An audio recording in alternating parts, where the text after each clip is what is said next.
Bonjour à tous et bienvenue dans ce nouveau podcast. Aujourd'hui, je vais vous raconter non pas l'histoire d'un meurtrier, mais bien d'une meurtrière.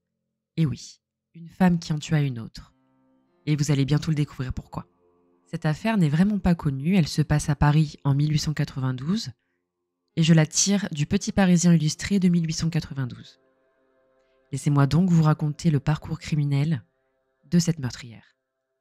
Notre histoire débute en 1888. Mademoiselle Claire de Fliss, fille d'un négociant d'Haïti, âgée de 26 ans, se marie avec monsieur Paul Raymond, qui s'occupait d'affaires commerciales. Elle était très amie avec Yvonne de la Porte, devenue Madame la Simone depuis qu'elle avait épousé monsieur la Simone, fils d'une des grandes couturières de Paris. Les deux femmes s'entendaient à merveille, elles étaient très bonnes amies, et continuaient de se fréquenter assidûment même après leur mariage. Les époux la Simone connaissaient des difficultés dans leur couple, si bien que Madame la Simone quitta le domicile familial avec sa fille Germaine. Elle se réfugia alors dans un couvent de la rue Théophile-Gautier à Auteuil près de Paris. Âgée désormais de 22 ans, la jeune femme recevait souvent la visite de son amie de toujours, Madame Raymond, qui venait souvent accompagnée de son mari pour la voir. Le mari Raymond n'était pas du tout insensible au charme de la jeune femme, et ils devinrent rapidement tous deux amants. Monsieur Raymond trouva vite une solution pour continuer à voir sa maîtresse sans que sa femme ne soit au courant. Il décida alors de louer un appartement sous le nom d'Arsène Christophe, au numéro 33 rue du Rocher à Paris. Entre parenthèses, cette rue se trouve actuellement dans le 8e arrondissement de Paris. Ainsi, il pourrait recevoir la visite de sa maîtresse, Madame la Simone, sans éveiller les soupçons de sa femme. Il fit d'ailleurs meubler l'appartement qui était composé d'un salon, de 2 chambres à coucher et d'une salle à manger. Monsieur Raymond se pensait alors au-delà de tout soupçon, mais il fit une erreur. En effet, un jour qu'il était absent, sa femme tomba sur des lettres qu'elle trouva dans les papiers de son mari. Ces lettres lui faisaient alors connaître le domicile des deux amants. Horrifiée, elle était alors persuadée de l'infidélité de son mari avec son amie de toujours, Madame la Simone. Le jour même, rongée par la jalousie et le désir de vengeance, elle décida de se rendre au 33 rue du Rocher afin de les surprendre sur le fait. Vers 3 heures de l'après-midi, elle se rendit donc dans l'immeuble.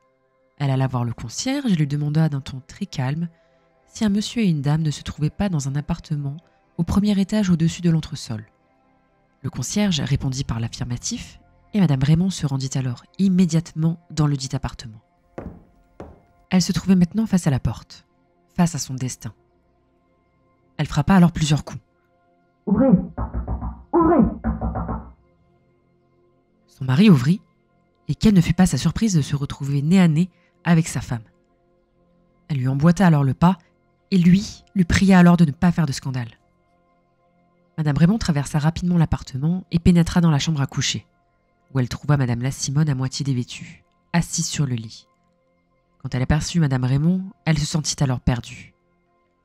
Madame Raymond s'était saisie d'un revolver et d'un poignard, et elle lança à son amie, devenue sa rivale. « Vous m'avez pris mon mari, je vous tue !»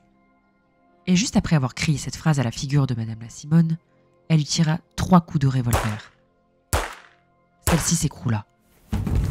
Une fois sur le plancher au sol, Madame Raymond se jeta sur elle et lui asséna plusieurs coups de poignard. La scène ne dura seulement quelques minutes, et Madame Raymond était alors sortie en trombe de l'appartement, en dévalant 4 à 4 les escaliers de l'immeuble. Elle se rendit alors affolée chez la belle-mère de Madame la Simone, qu'elle venait d'assassiner.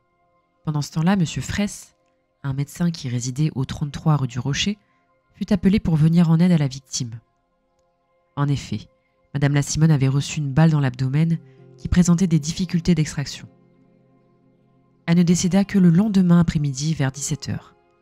Et jusqu'à la dernière minute, elle avait été consciente et prononça le nom de sa fille Germaine dans un soupir avant de mourir. Madame Raymond décida de se rendre par elle-même à la police. Elle tenta alors d'expliquer son geste au policier qui l'interrogeait sur son crime. Elle dit alors : « Les lettres que j'avais trouvées établissaient les relations de mon mari avec Madame la Simone. Poussé à bout, je m'armai d'un poignard et pris le revolver de mon mari. Lorsque j'entrai dans la chambre à coucher, j'aperçus Yvonne, à moitié nue, appuyée sur le lit. Avons-nous échangé quelques paroles ensemble ? Je me rappelle pas. Mais je sais qu'Yvonne était là devant moi, riant. J'ai perdu la tête et j'ai tiré plusieurs coups de revolver sans savoir ce que je faisais. Puis j'ai frappé avec mon poignard. Après, je suis partie comme une folle. En juillet 1892, la cour d'assises de la Seine prononce un verdict d'acquittement en faveur de Madame Raymond, qui suscite les applaudissements de quelques femmes présentes à l'audience. Voilà, ce podcast est maintenant terminé. J'espère qu'il vous aura plu. Et moi, je vous dis à très vite pour une nouvelle petite histoire criminelle.